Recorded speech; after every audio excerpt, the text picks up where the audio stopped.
C-130s and C-17s roared over the heads of the Black Eagle Darton Pro-Am competitors last weekend, and lines of parachutes decorated the skies. What a reminder of the cost of freedom. Wednesday and Thursday of an ASA weekend used to be marked by light crowds as archers trickled in before things began in earnest on Friday. That's not the case anymore. When it's time for the ASA, people can't wait to get to the tournament site. The practice ranges in Team Shoot were bursting with archers at Fort Benning those days. Unknown. Probably should shoot. No. I hit it, yeah. All right, so that's Louis donut. They call it in 3D donut. Probably to take advantage of the times when we all knew sunshine and cool air would dominate.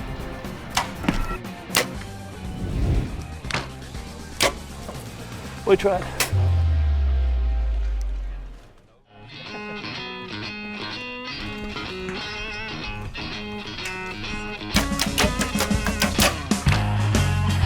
I'd like to know whose idea it was for us to get started at 7:30 in the morning, because that's miserable, that target down there.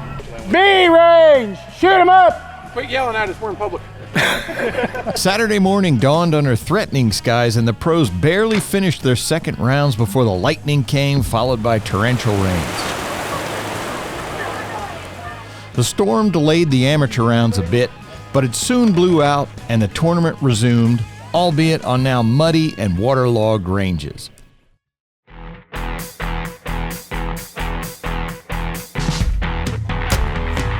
Well, this is really a battle for second place.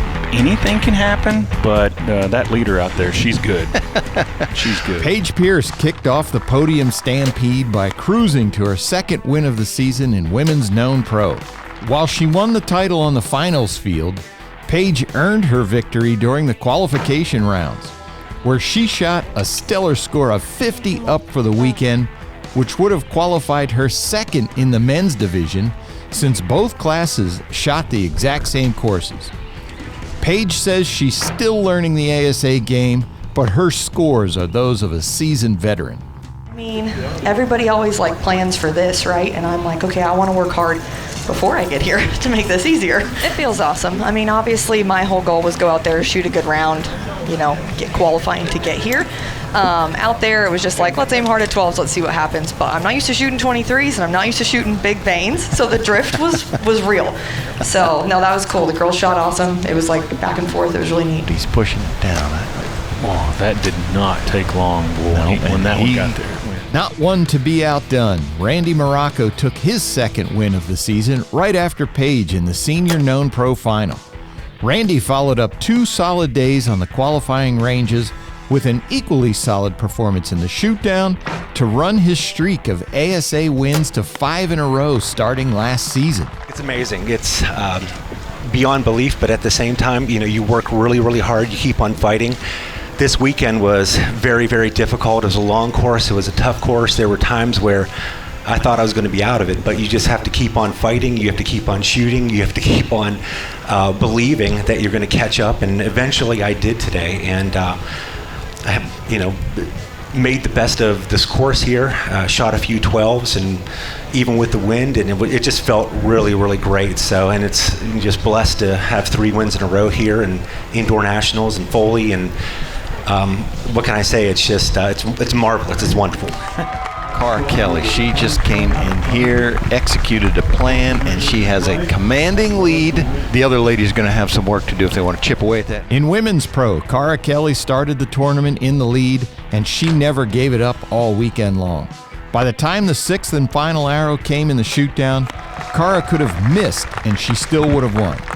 She didn't miss, and she took home her first title of 2023. Haven't been able to see many targets up in the Great White North, so coming down here, it was kind of roll with hopefully my shots paying off, and and judging will be good, and everything will fall together. It's you make good decisions, you stick with your game plan, you do what you have to do, and hopefully bring home the W. So there's a good look at Tony Tazza.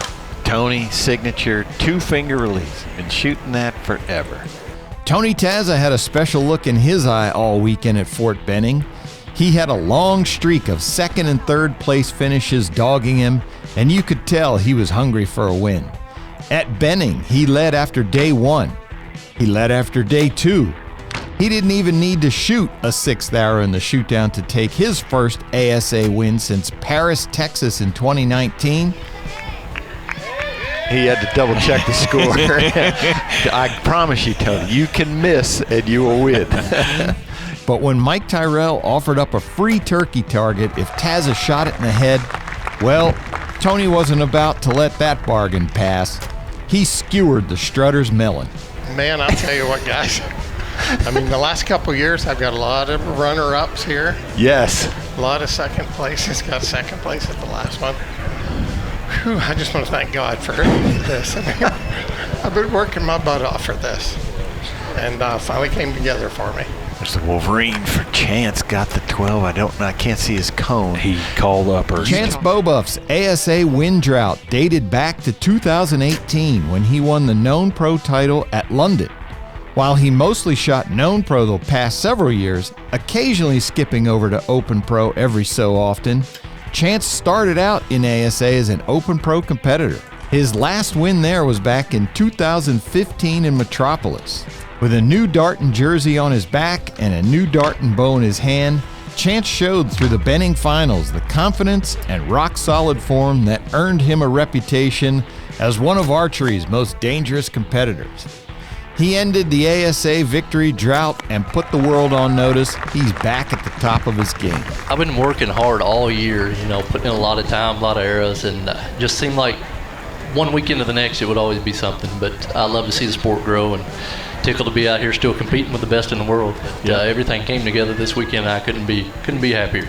Robert Householder, I'm telling you, the guy has just been shooting on fire. Well, really all year. But in 2019 and 2020, Robert Householder was a staple on ASA podiums en route to back-to-back Shooter of the Year titles in what is arguably ASA's most competitive class. In 2021 and 22, he only finished on the podium one time in known pro. This year, it seems he's got that winning form back, finishing second in Foley and heading into the Black Eagle Darton known pro shootdown with a healthy 10-point lead. Shooting for Hoyt Archery, Robert Householder.